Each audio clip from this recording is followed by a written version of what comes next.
vetor diferença sobre 4π0 módulo ao cubo. Tá?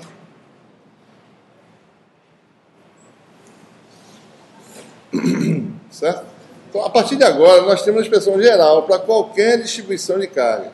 Se você tem cargas discretas, a soma a integral é uma soma, né, no índice que varre o conjunto de cargas discretas. Na aproximação em que a distribuição é contínua, certo? A soma se transforma em integral, dada por essa expressão aí. Tá? Então, a gente pode calcular o campo de qualquer situação agora, no vácuo, né? Cargas no vácuo, a gente pode calcular em qualquer situação. E observe, né? Tudo isso está sendo decorrência da lei experimental de Coulomb, tá? Daquela lei de Coulomb do final do século XVIII. Tá? É importante também observar que existem algumas situações, né? Não, a gente fala mais tarde, mais adiante sobre isso. Vamos fazer um exemplo de cálculo de campo para vocês verem como... Observe, né? O que a gente está vendo aqui, vamos relacionar com as coisas que a gente falou no capítulo 1. Nós temos aqui a integral de um vetor, certo? Isso aqui vai dar um vetor, né? Então, no fundo, a gente está calculando aqui 3 integrais, que o vetor tem 3 componentes, certo? Rigorosamente, ele decompõe em 3 componentes aqui, calculados em integrais, certo? Outra observação, quantos parâmetros a gente precisa ter conhecimento nessa expressão, né? A gente precisa saber representar como é que é um elemento de volume no sistema de coordenadas que você vai trabalhar, certo? Você precisa identificar se a sua carga tem uma densidade que varia ou não dentro do seu volume, certo? Por exemplo, se essa densidade de carga não variar, esse parâmetro sai da integral, certo? Mas se variar, você tem que saber como representar essa variação como função das coordenadas, né? E um outro elemento que aparece é o vetor x, que é um vetor fixo no espaço, certo? Ele não varia na integral, ele não é variável de integração. E, por fim, o último elemento que a gente precisa saber é o x', que é um vetor variável. Então, para você saber calcular o campo elétrico, você precisa varrer x' dentro do seu volume, tá certo, de integração.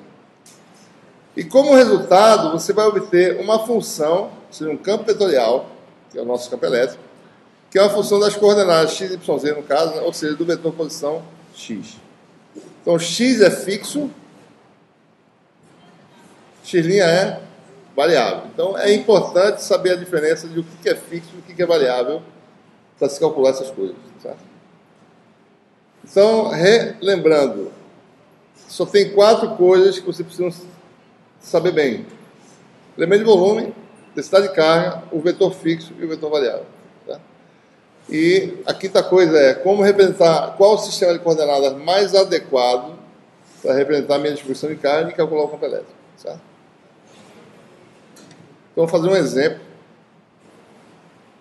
de cálculo de campo, para vocês verem, né, todas as etapas necessárias, né, a se resolver o problema. Certo?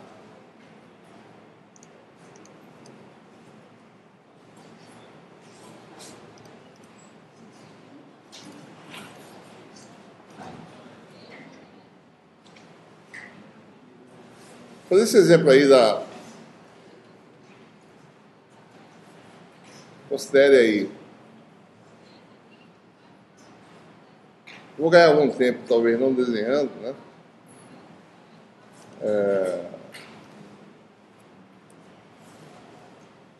Considere esse exemplo aí, tá? Em que você tem aí uma esfera eletrizada com densidade uniforme. Então, esse termo que a gente vai usar muito, né, no curso, uma distribuição, carga distribuída uniformemente no volume, quer dizer que a densidade não varia, a densidade é constante, certo? Que é esse exemplo aí. Você tem uma esfera, né, cuja densidade é constante, chamada de ρ0 para lembrar disso, né? Eu quero calcular o vetor campo elétrico num ponto de espaço qualquer, né? Esse sistema de coordenadas, ele não existe. Você tem a esfera, tá certo? E você define o seu sistema de coordenadas. Olha, é claro que eu não vou botar minha origem aqui, tá certo? Vou botar a origem no centro da esfera, tá? E onde eu for calcular o campo, eu defino, passo uma linha que vai da origem passando por esse ponto, e chamo isso do eixo Z. Por que isso? Porque eixo Z é referência para os nossos três sistemas de coordenadas. Né? O eixo Z é parte do sistema de coordenadas cartesianas, ele é parte do sistema de coordenadas cilíndricas, e ele é referência para o sistema de coordenadas esféricas, o polar, certo? Então, o eixo Z é um eixo importante, né? Então, onde você quer calcular alguma coisa, passa sempre o eixo Z por esse ponto, onde você está calculando o seu campo, né, digamos assim. Então, a gente quer calcular o campo num ponto aqui do eixo Z, certo? Esse ponto está a uma distância Z, a coordenada Z da origem, né? O vetor posição fixo que a gente falou é o vetor X, Z a Z. E precisamos do dV', né? Pela simetria da distribuição, vai ser mais interessante trabalhar com o sistema de coordenadas esféricas. Ou seja, na integração, a gente tem aqui um elemento de volume esférica, né? Tá? Esse elementozinho aí, né? dV', né? Está a uma distância aí, R' da origem, certo? Aqui dá R' ao quadrado. Seno θ', que é tudo linha, né? Para lembrar que essas coisas variam, tá? Θ', dR', dθ',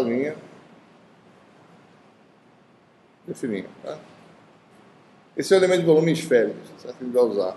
Então, o que está acontecendo? Para me varrer esse volume, essas variáveis variam o quê? R' varia de 0 a A, certo? Para você chegar até a superfície da esfera, né? Θ' varia de 0 a π. E φ', que é esse ângulo aqui, varia de 0 a 2π. Né? Certo? Mais o que? Mais alguma coisa? Bom, então nós temos x. X', que vetor x' em esféricas é? X' é o vetor R', vetor radial em esféricas, variável com quem? Variável com φ', variável com θ'. Porque o vetor radial é a função de duas variáveis, vocês estão bem lembrados disso. Certo?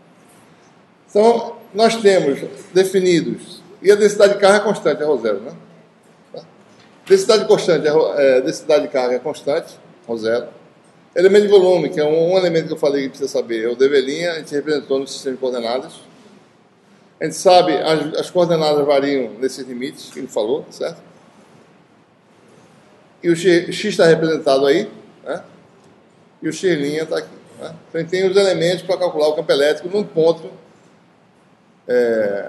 sobre o eixo Z. Se eu quiser calcular o campo elétrico em outro ponto do espaço, por exemplo aqui, certo? Eu pego o meu eixo Z, eu transformo, vou para esse ponto aqui, certo? Passo por aqui. Errei aqui, né? Vamos dizer que seja por aqui, certo? Então eu pego o meu eixo Z e passo por ele, certo? Então essa é a ideia. Né? Então é claro que a gente vai sabendo o resultado, como o eixo Z tem qualquer direção do espaço, né? A gente vai saber generalizar o resultado que a gente vai obter, certo? Então você tem lá o campo elétrico, né? Deixa eu tirar esse cursor agora.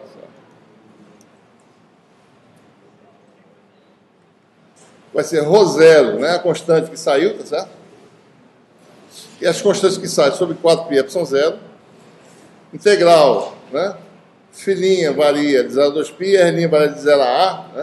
Vou botar a R' primeiro aqui. Então você tem um elemento de volume já quebrado aqui, R' ao quadrado, dR'.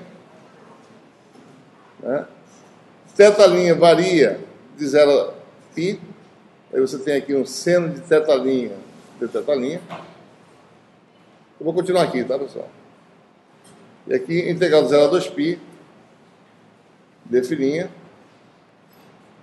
Vetor fixo x, que é Z a Z. Oi? Desculpe. Dφ', né?